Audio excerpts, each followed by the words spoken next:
ce débat-là sur le projet de loi C2. C'est déplorable de voir à quel point les conservateurs ne se lèvent pas pour participer au débat parce que je pense qu'ils ont justement une position qui est indéfendable, comme ma collègue vient juste de le dire. C'est un débat qui est important, qui sauve des vies, qui fait en sorte que les gens qui ont besoin d'aide reçoivent des soins, soient redirigés vers des endroits où justement leurs problèmes de toxicomanie et de dépendance peuvent être traités. Ceci dit, Monsieur le Président, on parle d'un enjeu de santé publique et de sécurité publique très important, qui est l'implantation de services d'injection supervisés. J'aimerais commencer mon exposé par quelques extraits d'une étude de faisabilité pour la création d'un tel site à Montréal, étude réalisée en 2011 par l'Agence de la santé et des services sociaux de Montréal. Je crois que le ton et le vocabulaire choisi décrit parfaitement la problématique des centres d'injection supervisés. On y lit, et je cite, « Un service d'injection supervisé est un service à caractère médical et infirmier en réponse à la maladie qu'est la toxicomanie. Dans les pays où la loi le permet, il est offert dans des endroits où des personnes utilisatrices de drogues par injection peuvent s'injecter des drogues qu'elles apportent elles-mêmes dans de bonnes conditions d'hygiène et de sécurité, sous la supervision d'un personnel médical, infirmier et psychosocial qualifié. » Ferme la parenthèse. Quels sont les objectifs d'un tel site? Et je cite, « Contribuer à prévenir les maladies et les décès qui surviennent parmi les personnes utilisatrices de drogues injectables et à réduire les inégalités sociales de santé qui frappent l'un des groupes les plus vulnérables de la société. » Quand on parlait tout à l'heure de compassion, de venir en aide à des gens qui ont besoin justement de ressources, d'outils, ça devrait être le rôle du gouvernement, ce que les conservateurs ne semblent pas comprendre ou décident de s'en laver les mains simplement. Pour bien comprendre le rôle des centres d'injection supervisés, il est très important de comprendre ce qu'est la toxicomanie et ce que vivent les patients aux prises avec cette maladie. Il se trouve que les toxicomanes consomment des substances jugées illégales, mais ce sont tout de même des personnes souffrant d'une maladie. Elles ont avant tout besoin d'aide. Si un gouvernement est incapable de saisir cet élément fondamental qui est la recherche de soins et le besoin d'aide, il ne pourra pas du tout légiférer en fonction de la santé publique. Et c'est malheureusement ce qui se passe présentement avec le projet de loi C2. Le projet de loi est le résultat d'une guerre idéologique des conservateurs contre les toxicomanes. Il n'est pas du tout fondé sur des éléments scientifiques ou sur des faits, mais plutôt sur l'ignorance et la peur. On parlait tantôt d'être soft on crime ou de laisser l'héroïne dans les rues, mais au contraire, justement, avec des sites d'injection supervisés, les gens se retrouvent dans un lieu sûr, sécuritaire et supervisé, alors que ce que les conservateurs veulent faire, c'est de replacer tous ces gens-là dans la rue, sans ressources, sans avoir de possibilité d'être référés à des professionnels de la santé. Les néo-démocrates ne peuvent que s'opposer à cette chasse aux sorcières et, Monsieur le Président, on n'est plus au Moyen Âge, là. On est dans une société moderne, avancée, avec justement des spécialistes sur la question qui peuvent aider les gens qui ont besoin d'aide. La guerre que mènent les conservateurs contre le centre d'injection supervisé Insight de Vancouver et d'autres dure depuis des années. Insight a obtenu une exemption en 2003 en vertu de la loi réglementant certaines drogues et autres substances pour opérer à des fins médicales et scientifiques. Plus de 30 études scientifiques ont confirmé les effets bénéfiques d'Insight pour les patients et pour la santé publique. En Europe et en Australie, 70 sites d'injection semblables ont connu les mêmes résultats positifs. Je ne sais pas quelle preuve de plus que ça prend aux conservateurs, mais là, ce sont 30 études scientifiques à travers 70 sites à travers le monde. Pourtant, en 2008, alors que le site opérait avec succès depuis 5 ans déjà, le gouvernement conservateur est parti en croisade contre Insight. Il a refusé de renouveler l'exemption. Il a dépensé des milliers de dollars en cours. Toutes les cours de justice ont pourtant donné raison au centre médical. La Cour suprême de la Colombie-Britannique, la Cour d'appel de la Colombie-Britannique et la Cour suprême du Canada ont tous dit que le centre devait rester ouvert. La Cour suprême a été hyper claire.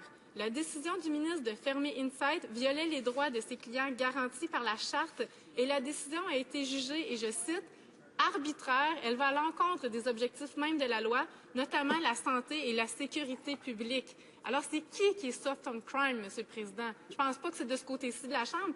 Ça vient de la Cour suprême du Canada, cette citation-là. Avec ces deux, le gouvernement inclut les nouveaux critères pour l'ouverture d'un site d'injection supervisé. Certains de ces critères sont raisonnables, mais d'autres laissent présager que le gouvernement utilisera cette loi pour fermer des sites d'injection. Et en plus, il y a une quantité phénoménale de critères suffisants pour faire retourner les gens sans avoir même commencé à essayer de proposer un projet, étant donné que les critères sont tellement nombreux. Ce sont justement, dans le fond, pour les conservateurs, des nouvelles munitions dans leur guerre idéologique contre les toxicomanes et une espèce de façon de façonner l'esprit des gens par la peur. C2 demandera des preuves de l'acceptabilité du projet par la communauté. Parfait, mais ça va devoir se faire avec toute l'information médicale et psychosociale nécessaire. Lorsque les citoyens sont bien informés, ils sont en faveur de tels projets. Mais je soupçonne que le gouvernement utilisera l'ignorance et la peur, encore une fois, plutôt que l'éducation et la santé publique. Comment lui faire confiance alors qu'il lutte depuis des années pour fermer le centre d'injection Insight, qui va justement, une décision qui va à l'encontre de la décision de la Cour suprême? Est-ce qu'il a seulement lu les études scientifiques qui confirment les résultats de tels centres de sites d'injection supervisés? Les patients qui fréquentent ces centres sont presque à 2 fois plus susceptibles de s'inscrire à un programme de désintoxication. Il y a une baisse importante des seringues jetées et moins d'injections dans les rues. Là, je répète, là, il y a moins d'injections dans les rues, il y a moins de criminalité, il y a moins de violence. Donc, moins de criminalité, moins de peur que ce que les conservateurs essaient d'insinuer à chaque fois qu'ils parlent d'héroïne dans les rues. La réduction de l'échange des seringues diminue la transmission du VIH et du sida. Mais surtout, les sites d'injection supervisés permettent d'améliorer l'état de santé des utilisateurs et améliorent le taux de survie, donc, par surdose. C'est la survie des gens, c'est la vie des gens qui est en jeu, Monsieur le Président. Et de l'autre côté de la Chambre, les conservateurs nient ce fait-là et il ne fait que parler de criminalité, alors que tout ça, il y a des preuves scientifiques, des études qui ont été menées pour dire que la criminalité diminue. Surtout, cette approche est pragmatique et humaniste. Elle s'appuie sur la compassion envers les gens souffrant de toxicomanie, du respect de leurs droits. Leur droit à la vie et leur droit d'être soignés comme n'importe quel autre citoyen. Cette approche médicale a fait ses preuves, contrairement à l'approche coercitive et répressive que prône le gouvernement conservateur. La répression des consommateurs n'a eu que des effets déplorables et négatifs depuis des décennies. En criminalisant la consommation, on donne du pouvoir aux mafias et aux gangs de rue. Il faut parler de santé publique et de sécurité publique. Ils vont les deux ensemble. En criminalisant la toxicomanie, on oblige les gens qui sont aux prises avec ce problème à vivre dans la marginalité. Si au contraire, on soigne cette maladie, ce problème, ou on soigne la personne qui est aux prises avec ce problème, plutôt, on lui permet de le libérer de cette dépendance. Moins de consommateurs de drogue, ça veut dire moins de criminalité, moins de pouvoir dans les mains de la pègre aussi. Est-ce qu'on préfère miser sur la science médicale ou sur l'ignorance? Sur la compassion ou sur la peur? Quelles sont les valeurs morales? Qu'est-ce qu'on veut enseigner à nos enfants? Est-ce qu'on veut leur enseigner à juger une personne malade ou à l'aider? Est-ce qu'on veut baser nos jugements sur des faits ou sur une idéologie? Le Canada est cité en exemple pour son système universel de santé. Notre système est basé sur le respect des droits universels, sur le droit à la vie, sur le droit à la santé, sur le droit à la sécurité. En voulant restreindre l'accès à des centres d'injection supervisés, on nie aux patients leur droit d'être traités, d'avoir recours à des soins. Ça va à l'encontre de la Charte canadienne des droits et des libertés, Monsieur le Président. Les centres d'injection qui ont connu de bons résultats sont ceux qui travaillent avec la communauté, comme le site Insight à Vancouver. Des mécanismes efficaces sont mis en place pour favoriser la cohabitation. Un code de vie doit être respecté par les patients. Le centre collabore avec les différents organismes communautaires, la police et la population. Donc, ce que je veux dire avec tout ça, c'est que au lieu de faire peur aux gens puis d'inventer n'importe quelle information qui ne se base pas sur des statistiques, qui ne se base pas sur des études scientifiques, les conservateurs devraient avoir honte et devraient justement revoir toutes les études qui ont été faites, revoir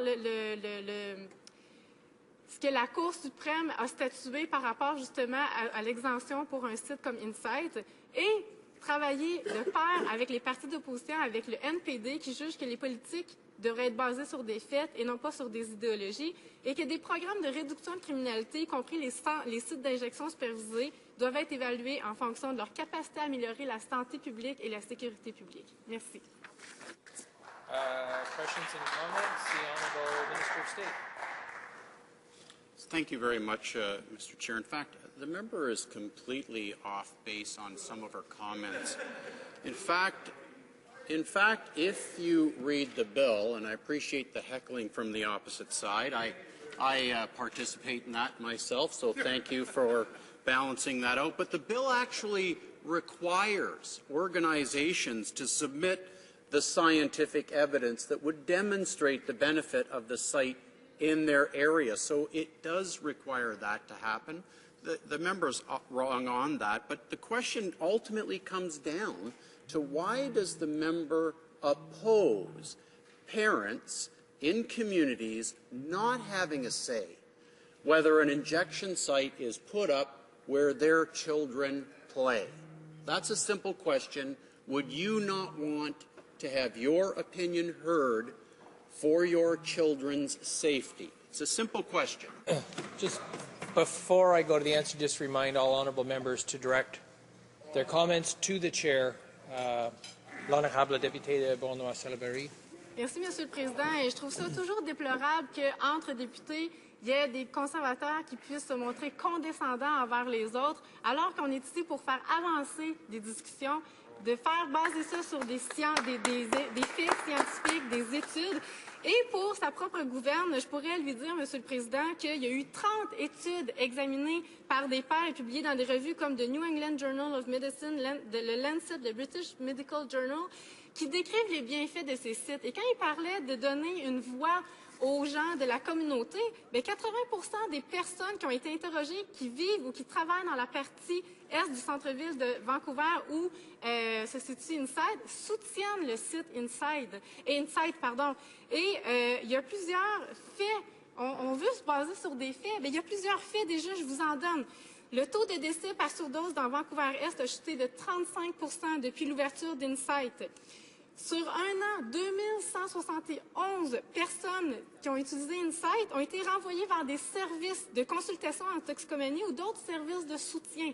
Encore d'autres stations, bien, il y a 1,7 fois de plus de personnes qui vont s'inscrire à des programmes de désintoxication. Donc, il y a plein de bienfaits. Il y a même des gens qui survivent à des surdoses grâce à le personnel expert qui est là pour superviser les gens qui vont justement utiliser le site Inside. Donc, les bienfaits sont quantifiés, c'est scientifique, sont basés sur des faits scientifiques. Tout est là. Même la Cour suprême a invalidé la décision des conservateurs d'aller contre les sites Insight. Question et commentaire. L'honorable député de Rosemont-la-Petite-Patrie. Merci beaucoup, Monsieur le Président. Et je voudrais féliciter ma collègue pour non seulement son discours bien argumenté avec justement des faits qui nous démontrent que des sites d'injection sécuritaires sauvent des vies, aident les gens, permettent à des gens de se soigner et de se sortir de ça parce qu'ils sont malades, ils sont victimes de leur toxicomanie. Et je n'en reviens pas que les conservateurs ont réussi quand même un tour de force formidable avec ces deux. C'est-à-dire qu'avec un seul projet de loi, ils contredisent la Cour suprême, la communauté scientifique, les médecins, les infirmières, et ils nient l'expérience internationale. En une seule loi. Alors, chapeau.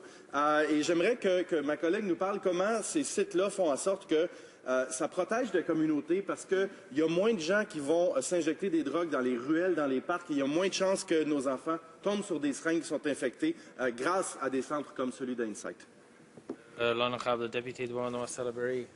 Merci, Monsieur le Président. Et je remercie mon collègue de Rosemont-la-Petite-Patrie qui, justement, fait état de toutes les contradictions, de toute l'incohérence des conservateurs dans ce projet, en amenant ce projet de loi-là, qui n'est pas du tout documenté, qui est vraiment basé sur une idéologie de gérer par la peur et de ne pas informer, de ne pas éduquer la population sur vraiment les bienfaits de ces sites-là, justement, qui font en sorte que C'est un site supervisé. Donc, il y a des experts qui sont là, il y a des médecins, des infirmiers, des gens qui travaillent en psychosocial. Donc, ils font en sorte qu'il y a des soins qui sont prodigués aux gens qui viennent. En fait, souvent, c'est des gens avec qui il faut créer des liens de confiance aussi. Donc, ils viennent chercher de l'aide. Des fois, c'est sous-entendu. Il faut justement leur venir en aide. Et ça fait en sorte qu'il y a moins de seringues qui sont laissées dans les rues. Il y a moins de gens qui sont aux prises avec des problèmes de violence. Tout ça, c'est documenté. Il y a des chiffres là-dessus. On en a répété toute la journée. Je ne sais pas qu'est-ce que ça va prendre pour que les conservateurs puissent prendre une décision éclairée puis consulter les gens à l'avenir.